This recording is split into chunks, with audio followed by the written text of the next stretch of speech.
Hi, Chris Reid, Realtor here out of Pensacola, Florida. So I wanted to share a story with you. Um, I have this client who I have known for about, I want to say 16, 17 years. She and I had bought and sold about 2 dozen properties over this time. She's an investor, a local gal who would buy houses, fix them up, rent them out, and then when she didn't want them anymore, she would just sell them. And we had a really good relationship over many years, and had fun doing it. It was back in the days where, gosh, we were buying houses at foreclosure and writing up offers on the hood of the car vehicle. She used to say, "There's a house I want to see. Bring the paperwork." And it was before e-signing days. We would go look at a house. She wanted to get that offer in really fast, and we'd be writing it up on the hood of the car before we left. But anyway, so about what, almost 20 years have gone by. I've known this gal, and she's getting up there in age, and we are in the process of getting her last home ready for sale. Okay, she's getting to the age where she has decided that she wants to be in assisted living and um, sell the house that she has all of her equity in, use the money to live off of for her remaining years. And this has been a process that we've gone through for maybe a few years now, kind of checking in. I'm going to call her B. B, how's it going? How's your health? How's the house? How are you doing? And there'd be health issues, over this time, and started really getting concerned about her falling and taking care of herself and living independently. So she, we kind of did the math to see how much could she get for her house. She looked into some assisted living situations to see, what the monthly expense would be for that. And then we were able to figure out how many years and months that she could live off of the proceeds of her house. And so we were in the process of getting the house ready. She had a handyman that was, going to clean up the yard and make some minor repairs. She was going to empty the house out, and she had really come to terms with where she was going to go, what she wanted to do, and what she needed to do to get the house ready and presentable for sale. So it's the kind of property that she's got this beautiful little coastal cottage that she built a few years back, and little purple cottage with a she shed in the back, and it had a beautiful, well, it still has a beautiful intracoastal waterway view, and just a really nice setting on the southwest side of Pensacola. Unfortunately, somebody has bought the land in front of her and is now putting up, well, they'll be multi-million-dollar houses, so it won't be too bad to look at, but the view is kind of disappearing. But aside from that, she bought well, and she has some money to do what she wants to do in her later years. So, we're about a couple weeks out from listing the property. And I had waited on the listing paperwork just because, I just knew it was all going to happen. And I figured as soon as she was ready, we'd get the paperwork all squared away and make it go live. So the other day she calls me up and she says, "Chris, I think I've sold my house." And I said, "B, what are you talking about? Are you saying that you got a call that somebody is interested in it?" She said, "Well, I've been talking to this investor." I said, "Okay, well, that sounds great.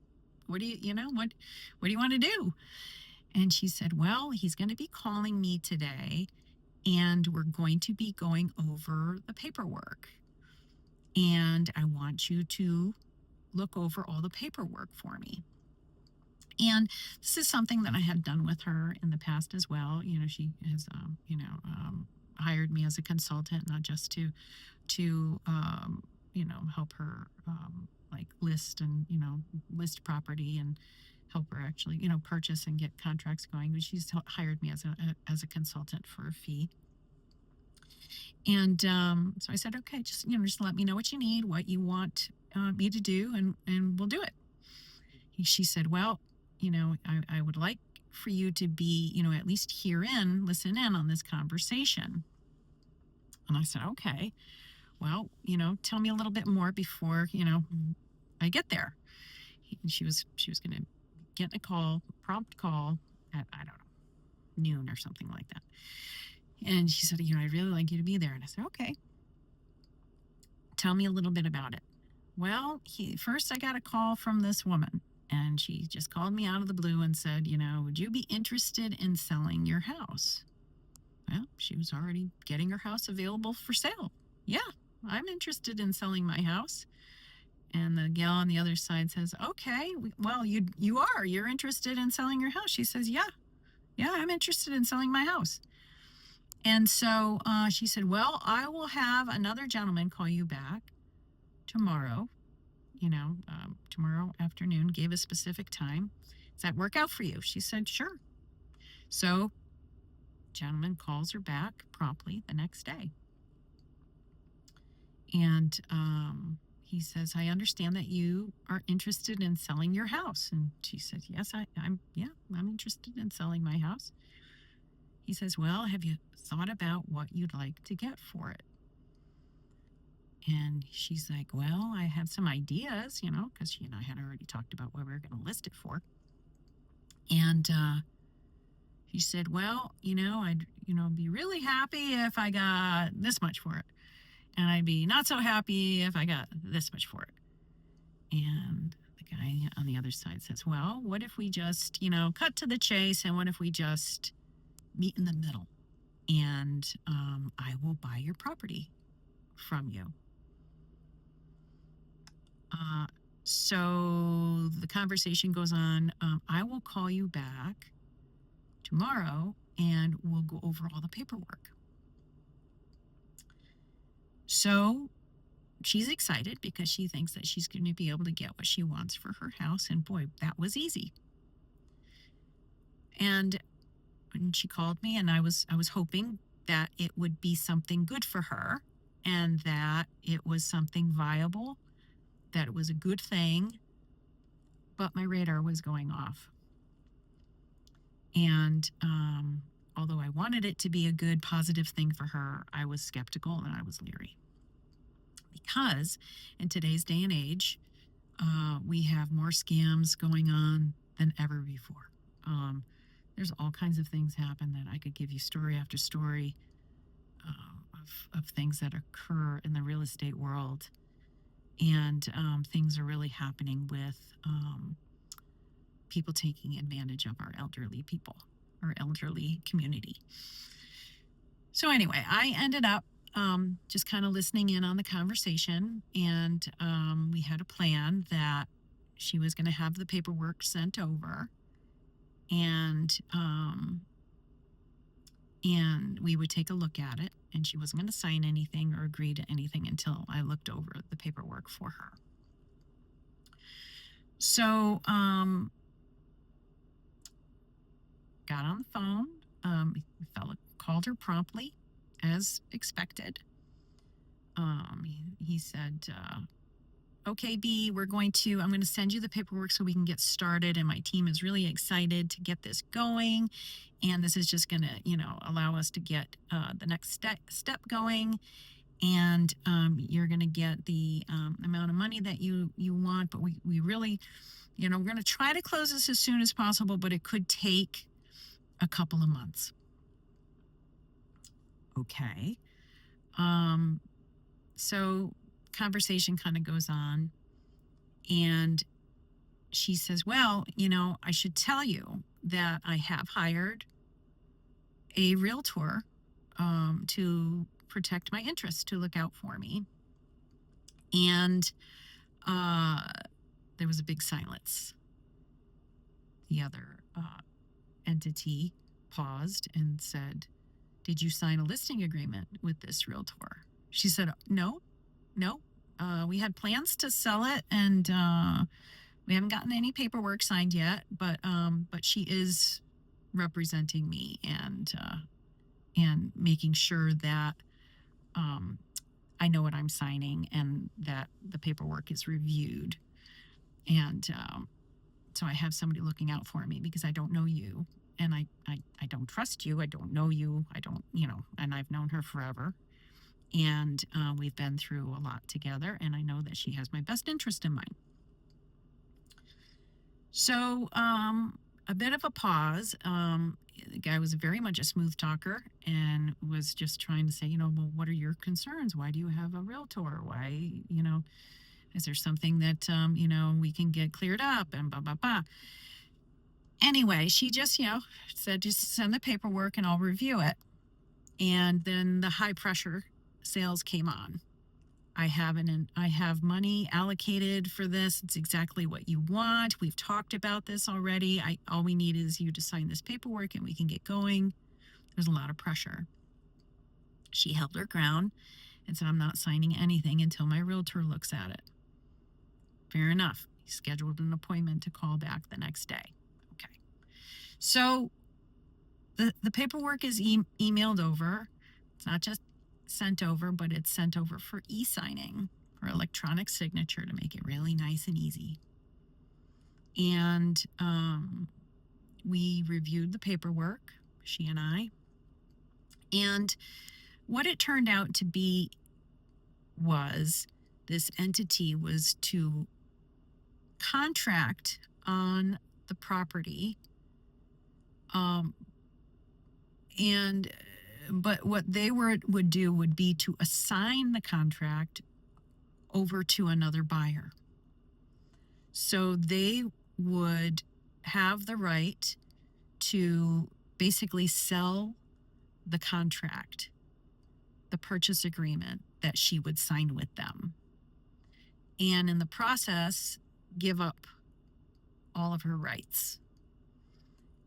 She would have to be okay with a very minimal earnest money deposit that the buyer could get back for any reason without the seller's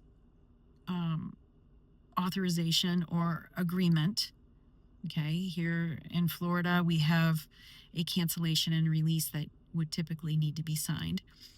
This contract avoided that and said that basically, written into the contract, it said that she would be entitled to get such and such a purchase amount, a very minimal amount of earnest money that the buyer could get back with any request for any reason. There was a 30-day business day inspection period, which took the inspection period right up to when the proposed closing date was. Now, granted, we didn't have a firm closing date. It was basically a 45-day, but it could close sooner, not sure.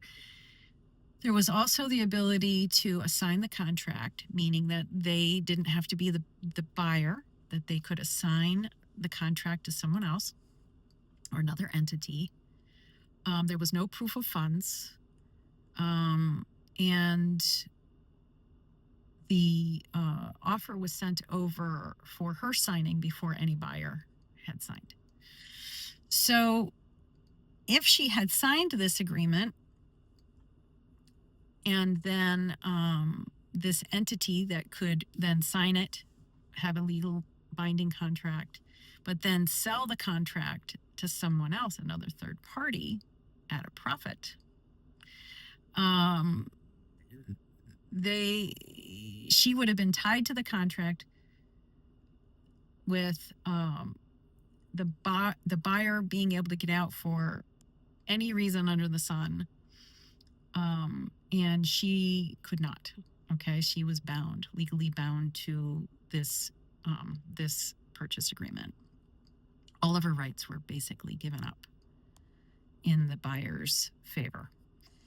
There was also a limited power of attorney that would allow the the, the purchaser to list the property for sale, and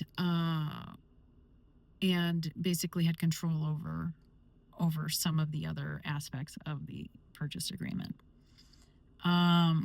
So the way that this would have played out is that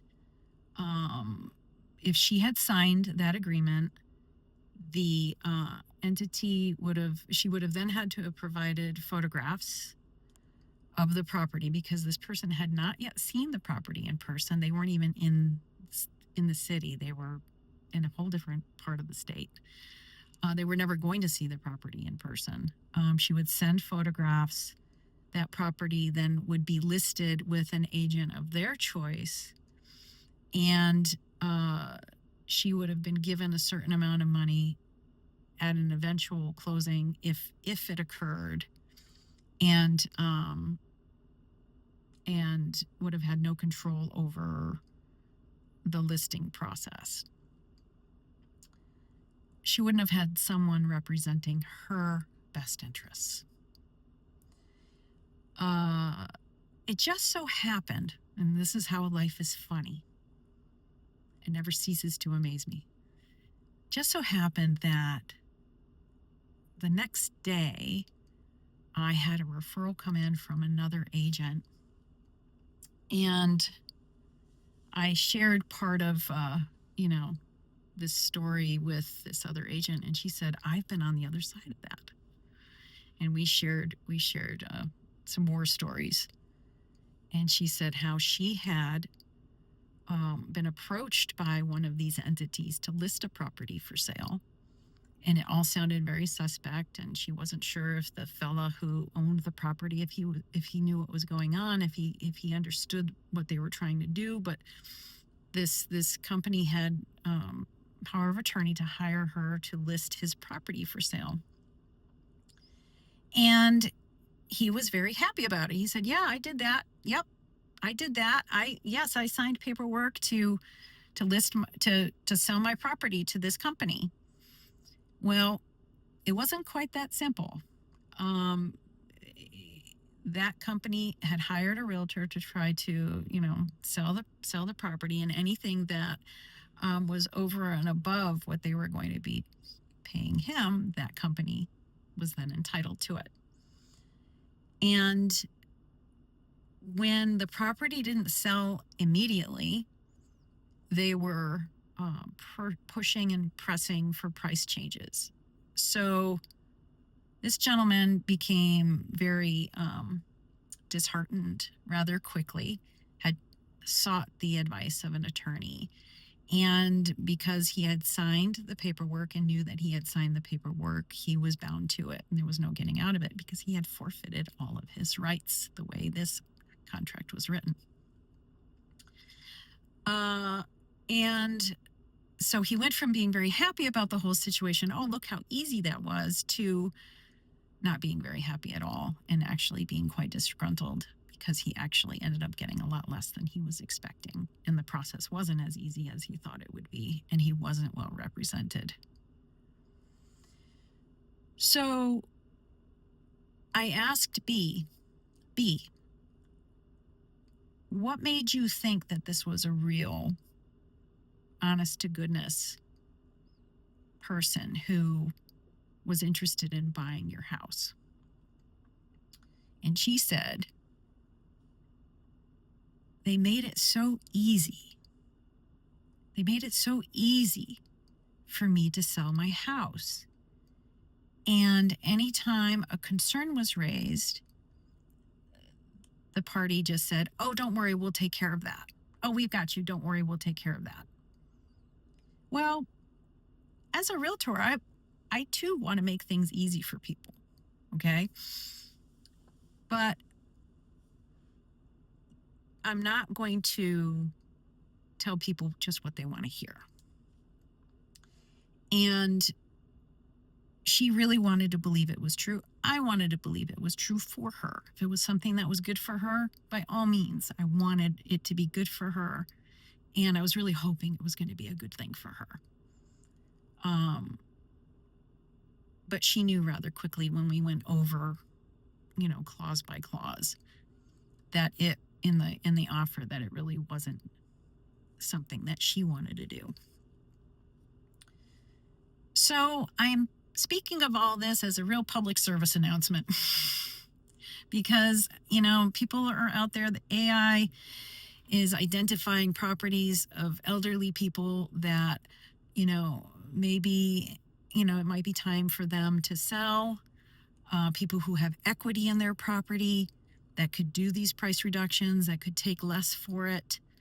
They're really taking advantage of some people out there, and they're making it sound too good to be true. So if you get a call like this, or maybe one of your family members, your parents, you may want to do a little digging, give your realtor a call and see if it's something that is legit. These things are legal, but it seems a little like it's just skirting. It's skirting. It's skirting things. Anyway, just wanted to put that out there. I felt like I needed to do a little public service announcement for everybody who's watching. Follow me for the most current real estate information at Chris Reid Realtor on Facebook. Follow me on YouTube, Chris Reid Real Estate Pensacola. Don't ever hesitate to give me a jingle. I'm always happy to help. I'm always here to look out for your best interest. So take care. I hope you have a great day.